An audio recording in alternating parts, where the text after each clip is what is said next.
Back home, the Melbourne suburb of Brunswick has become the first metropolitan area in Australia to be hooked up to the national broadband network.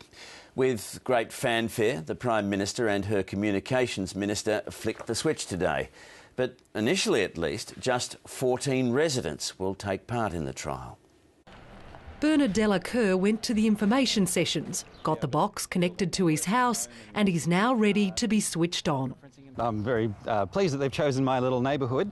Brunswick was chosen as a trial site for the NBN because of its diverse population and decades-old communication infrastructure. There's no going back. We will get this big thing done.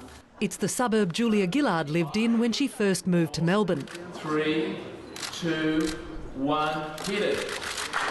The federal government says it's not disappointed only 14 homes are taking part in the trial. It's expecting a slow build. We've limited the number of customers for a trial.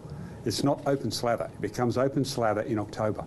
The national broadband network is already being trialled in regional centres in New South Wales and Tasmania, but the Brunswick launch is the first for a capital city.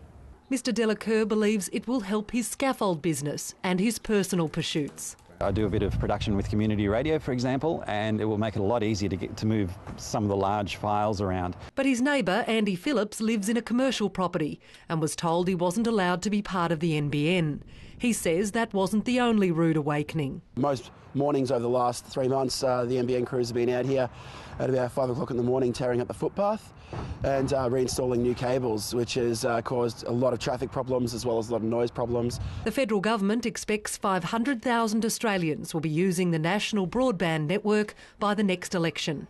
Kerry Ritchie, ABC News, Melbourne.